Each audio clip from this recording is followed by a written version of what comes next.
اقبال نے کہا خرد کے پاس خبر کے سوا کچھ اور نہیں، پر تیرا علاج اب نظر کے سوا کچھ اور نہیں، تیرا علاج نظر کے سوا کچھ اور نہیں، تجھے اب کسی کی نظر کی ضرورت ہے۔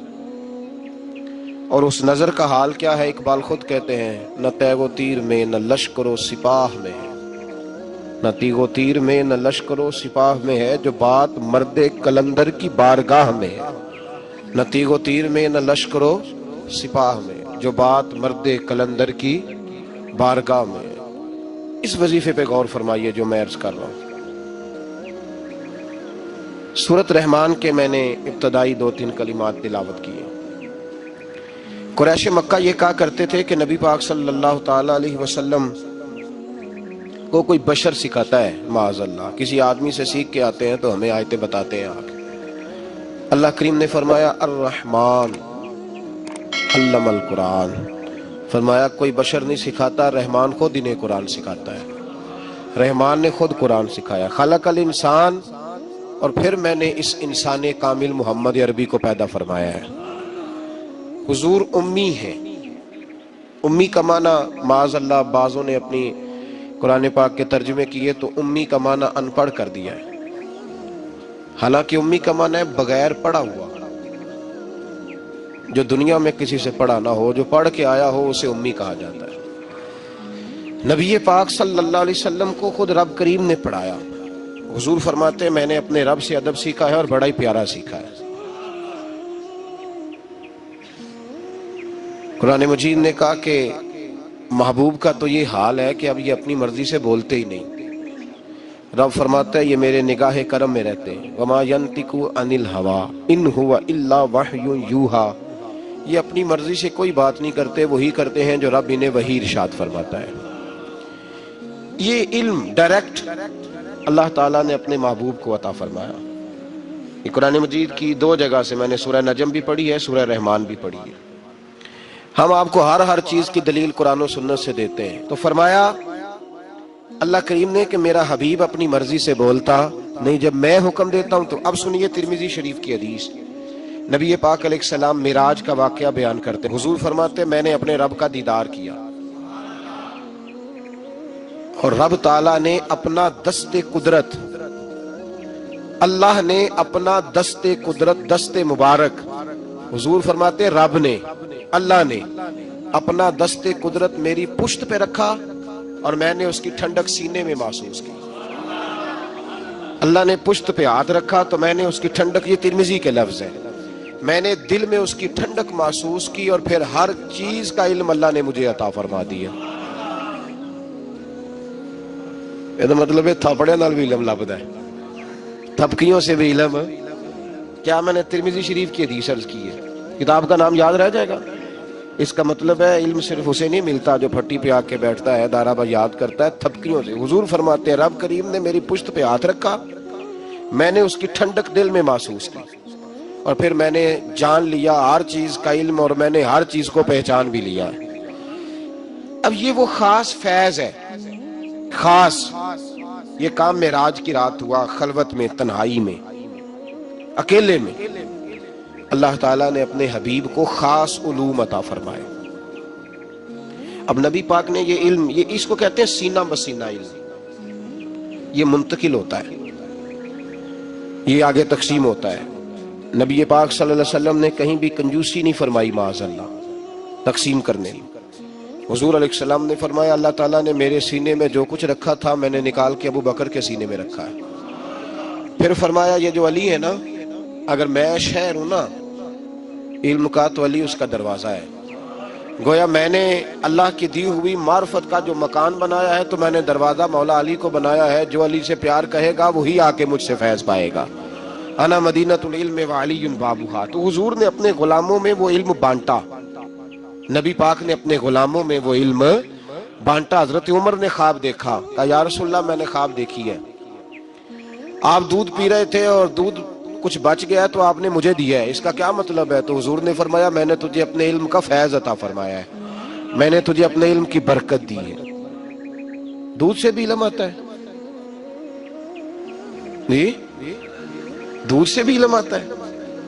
لوگ تو کہتے ہیں تسی پھوکاں دے لگے ہو، بھائی دودھ سے بھی علم آتا ہے. حضور فرما رہے ہیں کہ میں نے بچا ہوا دودھ تجھے دیا ہے. کسی نے حضرت علی سے کہا تھا کہ علی، جناب علی نبی پاک صلی اللہ علیہ وسلم کے وصال کے بعد نا معرفت کھولنے لگے تھے. یوں سمجھ لیں کہ جب تک حضور کا وصال ظاہری نہیں ہوا تھا تو اتنا کھول کے نہیں بولتے تھے. جب وصال ظاہری ہو گیا تو اب جو آدمی بھی کوئی چیز پوچھتا تھا مولا علی شیر خدا کھول کے بتایا کرتے. تو کسی نے کہا علی اب جو انشراح صدر ہم دیکھ رہے ہیں، اب جو سینہ کھلا ہوا دیکھ رہے ہیں، پہلے یہ رنگ نہیں تھا. میں تو کہوں گا ادبن خاموش تھے. بڑوں کی مجلس میں ادبن بھی بہت سارے کام نہیں کیے جاتے. ادبن خاموش تھے. لیکن حضرت علی نے وجہ بتائی. آپ فرمانے لگے جب میں نے نبی پاک کو غسل دیا نا وصال کے بعد، تو محبوب پاک علیہ السلام کے ابرو مبارک پر، پلکوں پر، ابروؤں پر پانی کے تھوڑے تھوڑے قطرے تھے. تو شیر خدا فرماتے ہیں پہلے میں نے سوچا کہ میں کسی کپڑے سے پونچھ دوں، پھر میں نے کہا علی تیرے ہاتھوں نعمت آ رہی ہے. فرماتے ہیں میں نے گردن کو جھکایا اور وہ میں قطرے چوس گیا، بس وہ اندر جاتے گئے ہیں اور دروازے کھلتے گئے ہیں. اب ذرا غور کرو میری بات پہ، قطروں سے بھی علم آتا ہے. ہمارے ہاں نا اگر فیض دینے کا رواج نہیں تو لینے کا بھی کوئی نہیں. ہمارے ہاں تویز شوید لینے کا رواج ہے، دعا شعا کرانے کا رواج ہے، اپنے مسئلے بتانے کا رواج ہے. فیض لینے کا جو فیض ہے نا، فیض خرد کے پاس خبر کے سوا کچھ اور نہیں، تیرا علاج نظر کے سوا کچھ اور نہیں، کچھ اور نہیں. یہ جو ایک صحابی ہیں حضرت وابصہ رضی اللہ تعالیٰ، مسند امام احمد بن حنبل میں موجود ہے. فرماتے ہیں کہ میں اپنے گھر میں بیٹھا تھا تو میرے دل میں ایک چیز آئی، خیال آیا کہ میں حضور سے پوچھوں نہ جا کے بلا. دل میں، زبان سے نہیں میں نے ادا کیا، دل میں خیال آیا کہ میں آج حضور سے جا کے پوچھوں نا کہ نیکی کیا ہوتی ہے اور شر کیا ہوتا ہے. فرماتے ہیں یہ ارادہ کر کے میں مسجد میں چلا گیا. تو مسجد میں پہنچا تو جماعت ہو گئی تھی. یہاں ایک روایت یوں ہے کہ جماعت میں شامل ہو گیا پر جگہ مجھے پیچھے ملی. آپ فرماتے ہیں نبی پاک صلی اللہ علیہ وسلم نے فرمایا ادن منی یا وابصہ. نماز کے بعد فرمایا وابصہ یار قریب آ جا. حضرت وابصہ کہتے ہیں میں قریب آ کے بیٹھ گیا تو حضور نے فرمایا ادن منی یا وابصہ، چل وابصہ تھوڑا اور قریب آ جا. کہتے میں دوسری تیسری صف میں تو فرمایا ادن منی یا وابصہ، چل یار تھوڑا اور نیڑے آ جا. فرماتے میں اتنا قریب گیا قربان جاؤں میرے گھٹنے حضور کے مقدس گھٹنوں سے مس ہونے لگے. نبی پاک صلی اللہ علیہ وسلم نے فرمایا کیسے آئے ہو؟ میں بھی چپ ہی تھا. حضور نے فرمایا کوئی بات پوچھنے آئے ہو نا؟ کوئی بات پوچھنے آئے ہو؟ عرض کی حضور ہاں. کہتے میں نے دل میں سوچا تھا، زبان پہ تو لفظ ہی نہیں تھے. نبی پاک نے فرمایا میں نہ تجھے بتاؤں تو کیا پوچھنے آیا تھا؟ تو کہے تو میں نہ تجھے بتاؤں، کہو تو راز حیات کہہ دوں، حقیقت کائنات کہہ دوں، وہ بات کہہ دوں جو پتھروں کے دلوں کو بھی پاش پاش کر دے، کر دوں بات. عرض کی محبوبہ اگر آپ کہہ دے پھر تو موجے لگ جائے نا، پھر تو کیا بات ہے اگر آپ کہہ دے. تو نبی پاک نے فرمایا تو خیر اور شر کے بارے میں پوچھنے آیا تھا، نیکی اور بدی کے بارے میں پوچھنے آیا تھا؟ تو حضرت وابصہ کہتے ہیں میرا سینہ کھل، ہاں ہاں حضور یہی پوچھنے آیا تھا. فرماتے محبوب نے ہاتھ اٹھایا، فضا میں بلند کیا اور میرے دل پہ مارا، سینے پہ رکھا. فرمایا سوال میں نے بتا دیے ہیں، جواب اپنے دل سے لے لے، میں نے تیرے دل کو عالم دین بنا دیا ہے. جب اپنے دل سے جا کے فتویٰ پوچھ لے. یہ کون سا علم ہے جناب؟ سینے پہ ہاتھ رکھنے سے بھی علم آتا ہے، دودھ پینے سے بھی علم آتا ہے، چہرے پہ لگے ہوئے پانی کے قطرے کوئی آدمی چوس لے تب بھی علم آتا ہے. خرد کے پاس خبر کے سوا کچھ اور نہیں، تیرا علاج نظر کے سوا کچھ اور نہیں. محدث اعظم پاکستان مولانا سردار احمد صاحب رحمۃ اللہ علیہ کے پاس ایک بی بی بچہ چھوڑ گئی کہ حضرت درس نظامی پڑھائیں. 2 4 5 مہینے دیکھا تو فرمانے لگے یہ نہیں چل سکتا. کچھ بچے کن ذہن ہوتے ہیں بیچارے، نہیں چل پاتے. اس کی اماں کو بلایا، کہا تیرا بیٹا نہیں چل سکتا. کہنے لگی حضور مہربانی کریں، جیسے بھی ہو کچھ کریں. فرمایا کن ذہن ہے، چل ہی نہیں سکتا، میں کیا کروں؟ کہا حضور مہربانی کریں، باپ کوئی نہیں، میرا بڑا شوق ہے عالم بن جائے. آپ نے فرمایا چل ہی نہیں سکتا. تو کہنے لگی چلے حضور کوئی گھر کا کام کاج ہی کرا لیا کریں، رکھ لے پاس. تو حضرت صاحب فرمانے لگے کیسے کام کراؤں؟ تو وہ اٹھ کھڑا ہوا، کہنے لگا محبوبہ تیری بھینسیں بھی تو ہیں، میں چارہ ڈال دیا کروں، اور مجھے رکھ لے یار، رکھ لے. کسی کام کا نہیں کچھ تو کر دوں گا نا، رکھ تو لے نا، مجھے رکھ لے. بس جسے وہ رکھ لے وہ بس بچ گیا. کہا مجھے رکھ لے. حضرت نے فرمایا چل ٹھیک ہے، میں تجھے معقول نذرانہ بھی دوں گا، معاوضہ بھی. وہ کہتا سارا دن چارہ ڈالتا، شام کو آ کے صحبت میں بیٹھتا. جو ساتھ والے شاگرد تھے نا وہ سارے پڑھ گئے، عالم بن گئے، 8 سال ہو گئے تو 2-3 نے تانا دیا، اور تو نہیں نہ پڑھا، چارہ ہی ڈالتا رہا ہے، چارہ ہی۔ اس کی اماں کو بھی کچھ یتیم بچہ تھا، ماں کو بھی لوگوں نے تانے دیے، تو کہتی تھی عالم بنانا ہے، متوان چارہ ڈالتا ہے۔ لیکن کمال اس دن ہوا جب دستار فضیلت کا جلسہ آیا، اور جو سب سے پہلا نام لاؤڈ سپیکر پر نقیب محفل کا گونجا تو اس چارہ ڈالنے والے کا نام آیا۔ تو محدث اعظم رحمت اللہ علیہ نے فرمایا بیلیا تو سینے سے لگ پہلے، اور پھر باقیوں کو پگڑیاں بازار سے آئی ملی، اسے اپنے سر سے اتار کے دیا اور جبہ اپنے گلے سے اتار کے دیا۔ فرمایا باقیوں نے پھٹی پہ بیٹھ کے پڑھا ہے، تو نے میری بھینسوں کو چارہ ڈالا ہے، میرے بچوں کی نوکری کی ہے، میرے گھر کے سودے تو لایا ہے، تو کیسے خالی رہ سکتا ہے؟ فرمایا ہو سکتا ہے باقی کبھی علم بھول جائیں، لیکن تو جس میدان میں جائے گا تیرے ڈنکے ہی بجتے رہیں گے، جس میدان میں جائے گا۔ وہ شاگرد کہتے ہم پڑھا کرتے تھے، وہ صرف بیٹھا کرتا تھا، لیکن اس کا کمال یہ تھا کہ جہاں ہم اڑ جاتے تھے نا، وہ مسئلہ وہ بندہ بتا دیا کرتا تھا۔ یار ایسے خالی بات ہے ساری زندگی کو کسی کی گاڑی چلائے اور خالی رہ جائے؟ یہ کوئی مذاق ہے؟ ساری زندگی کو کسی کا برتن دھوئے اور خالی رہ جائے؟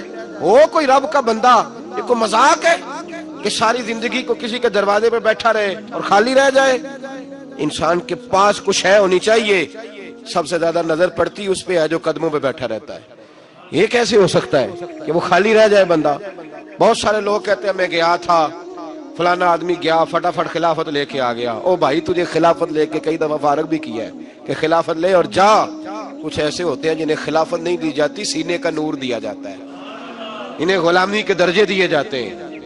حضرت ابو ہریرہ، کوئی کہنا نہ دے یہ کیسے ہو گیا، اب بخاری مسلم سے دلیل دے دوں۔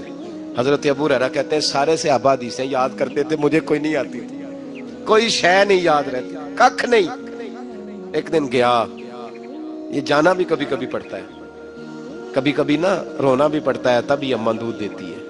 اگر تو دروازے پہ بیٹھا رہے تو یہ بھی نہیں ہو سکتا، پتہ ہے سارا ان کو، پر تیری طلب بھی تو ضروری ہے نا۔ اور کسی نے کہا تھا میری طلب بھی تو تیرے کرم کا صدقہ ہے، یہ پاؤں اٹھتے نہیں بلکہ یہ اٹھائے جاتے ہیں، فیض بتا رہا ہوں۔ عرض کی محبوبہ سارے حدیثیں یاد رکھتے ہیں، مجھے کوئی بھی نہیں یاد رہتی۔ تو حضور نے فرمایا چل بچھا چادر۔ کبھی چادر بچھانے سے بھی حدیثیں یاد ہوئی ہیں؟ بتاؤ، یہ سارا فیض ہے صاحب، اسی کو فیض کہتے ہیں، یہی ہے فیض۔ دودھ پینے سے علم آ رہا ہے، پانی کے قطرے چوسنے سے علم آ رہا ہے، چادر بچھاؤ۔ تو حضرت ابو ہریرہ کہتے ہیں چادر بچھائی تو خالی چلو جی، کہنے تینوں اتھو لبا کی ہے؟ میں کہ کچھ میں جدیاں میں نے جڑیاں دس دیاں نہیں پر ہوندیاں بڑا کچھ دے۔ خالی چلو 3 حضور نے بھر کے نا چادر میں ڈالے۔ کدی پانڈ بنی جو پٹھیاں دی؟ اچھا جنہیں نہیں بنی وہ دسے کہ میں کدی نہیں بنی، وہ بولے بس تسی ایڈے شہرو بالکل نیڑے ہی نہیں گئے جی میں کدی باندھی ہے کبھی۔ اس کو چاروں کونوں سے پکڑ کے باندھا جاتا ہے، چاروں کونے پکڑ لیے اور کونوں سے پکڑ کے، جو شاید تھوڑی ہوتی ہے نا وہ دی پانڈ نہیں بنی دی، اونج لپیٹ لی دی ہے۔ تو حضرت ابو ہریرہ کہتے ہیں چاروں کونے پکڑے، وہ تو پنجابی جو ترجمہ ہے پانڈ بنی، چاروں کونے پکڑ کے تو حضور نے فرمایا چل سینے سے لگا لے۔ تو حضرت ابو ہریرہ فرماتے ہیں وہ کچھڑی اٹھا کے میں نے سینے سے لگائی، بس کمال یہ ہے کہ جو حضور کہتے جاتے ہیں میرے حافظے میں نقش ہوتا جاتا ہے، کوئی بات کبھی بھولی ہی نہیں۔ یہ پنڈان دے صاحب نال حضور فیض بنڈیا ہے، پنڈان دے صاحب نال جی۔ اب گچھڑی چھوٹا لفظ ہے نا، میں لفظ کہاں سے لاؤں، پانڈ ذرا تھوڑی بھاری ہوندی ہے، پنڈان دے یہ فیض ہے، یہ ملتا ہے بزرگوں کے آستانوں سے، یہ ملتا ہے۔ یہ آج بھی 2 شرطیں، دینے والا کامل ہو، پہلے اس نے کہیں سے لیا ہو، ایسے خالی نہ ہو، پہلے اس کے پاس ہو، اور دوسری شرط یہ ہے کہ جو لینے والا ہے نا اس کا پیالہ بھی خالی ہو۔ اگر وہ پہلے سے بھرا ہوا ہے نا، صوفی ہے، پہلے ہی بڑا درویش ہے، پہلے ہی بڑا پڑھا لکھا ہے، پہلے ہی بڑے مسئلے آتے ہیں، اور پیر صاحب کوئی مشورہ دے لیتا ہے ٹائم نکال کے، تو پھر نہیں۔ تو بھائی یاد رکھو یہ فیض ہے، یہ ملتا ہے۔ یہ اگر علم کا فیض بند نہیں ہوا تو نظر کا فیض بھی بند نہیں ہوا۔ اگر حدیثیں پڑھی جا رہی ہیں، پڑھائی جا رہی ہیں، تو نظر کا فیض بھی اسی طرح دیا جا رہا ہے۔ تو کسی شاعر نے کسی درویش کے سامنے کھڑے ہو کے منت کی تھی اور اس نے کہا تھا تیری ایک نظر کا کمال ہے پر میری زندگی کا سوال ہے، کہ مہربانی کر، توجہ کر۔ تو میرے بھائی یہ جو عرس ہوتے ہیں نا بزرگوں کے، عرس، یہ عرس والے دن فیض عروج پہ ہوتا ہے۔ عرس والے دن. عرس کا لغوی معنی شادی ہے. نبی پاک صلی اللہ علیہ وسلم نے فرمایا جب کوئی مومن کامل نکیرین کے نکیروں کے سوالوں کے صحیح جواب دے دیتا ہے تو فرشتے کہتے ہیں نم کا نومت العروس، اس طرح سو جا جیسے دلہن سویا کرتی ہے. تو عرس یہ نکلا ہے اس موقع سے جس دن کوئی دلہا بنا ہوتا ہے. تو اس دن جو اللہ کے جو ولی ہوتے ہیں نا یہ پورے عروج پہ ہوتے ہیں. پتہ ہے نا دولہے کے پاس کتنے لوگ آتے ہیں؟ پہلے کبھی نہیں آتے، بعد میں روز آتے، کہنا میرے بھی باندھے نے. کتنے آتے ہیں؟ عرس والے دن جو صاحب عرس ہوتے ہیں نا ان کا کرم، ان کا فیض عروج پہ ہوتا ہے. عرس والے دن خاص دنوں میں اس لیے اہل اللہ کے عرس کیے جاتے ہیں. اور عرس کے دنوں میں بعض لوگ زیادہ توجہ کرتے ہیں عرس کے، اس لیے ہم لوگ عرس والے ہیں اس لیے کہ ہمارے بزرگ خالی نہیں، وہ آج بھی فیض تقسیم کرتے ہیں. عرس والے دن جو محروم رہ گیا وہ محروم رہ گیا. سمجھ لیں دینے والے عروج پہ ہوتے ہیں، انہوں نے دروازہ کھولا ہوتا ہے کہ آ جاؤ لے لو کچھ چیز. ہو سکتا ہے آپ کو دو دیہڑی دکان پہ اتنا نان میسر آیا جتنا آپ کو عرس پہ آنے کی وجہ سے میسر آئے. اور یہ عام ہے ہر سلسلے کے لیے، کسی بھی سلسلے کا بزرگ ہو نا.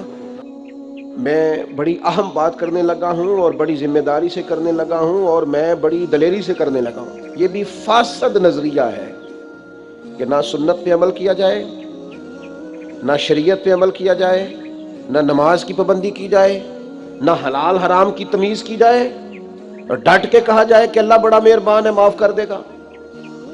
ڈٹ کے کہا جائے کہ دوزخ میں تو کیا میرا سایہ نہ جائے گا. یہ بھی فاسد نظریہ ہے، فاسد. یہ بھی آپ لوگوں کو غلط رستے پہ ڈال رہے ہیں. جن کی شفاعت کی آپ بات کرتے ہیں ان کا حکم کیوں نہیں مانتے؟ اپنے بارے میں آپ یہ بات کریں نا کہ میرا بچہ بالکل نافرمان ہے، ایک بات بھی نہیں مانتا، لیکن میں سب سے زیادہ جائیداد اسے دوں گا. کریں بات آپ یہ. میرا بچہ بڑا نافرمان ہے، کچھ پڑھتا نہیں لکھتا نہیں پر مجھے بڑا لاڈلا ہے. کریں بات آپ. جو بات آپ اپنے لیے قبول نہیں کرتے وہ فٹافٹ اللہ رسول کے لیے نہیں جی نہیں، یہ اللہ بڑا مہربان ہے مولوی صاحب چھوڑو، اللہ بڑا کریم ہے. اور بھئی رب کریم ہے پر رب کا قانون بھی تو ہے نا. نبی پاک بڑے مہربان بڑے مہربان بڑے مہربان.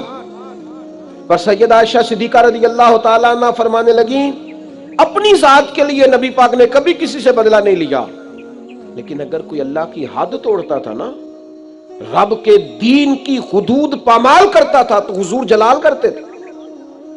تو رحمت للعالمین نبی کو تو جلال آتا ہے جب اللہ کی نافرمانی ہو. اور یہاں لوگ کہہ رہے ہیں چھوڑیں جی اللہ معاف کرنے والا ہے. نعت کھاتا ہے وہ 2 منٹ لگاتا ہے کہتا ہے تو جنتی. خطیب آیا تو 2 منٹ لگائے تو کہا جنتی.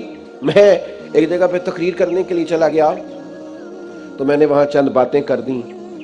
تو میں کھانا کھانے بیٹھا تو بڑی دلیری سے ایک صاحب کہنے لگے جی مولانا پیر صاحب ناراض نہ ہونا، ہم کلندر لوگ ہیں، ہم کلندر بندے ہیں، ناراض نہ ہونا. ہم تو سمجھے تھے آپ خانقاہی آدمی ہیں، پیر آدمی ہیں، لیکن آپ نے تو خشک مولویوں جیسی تقریر کی ہے.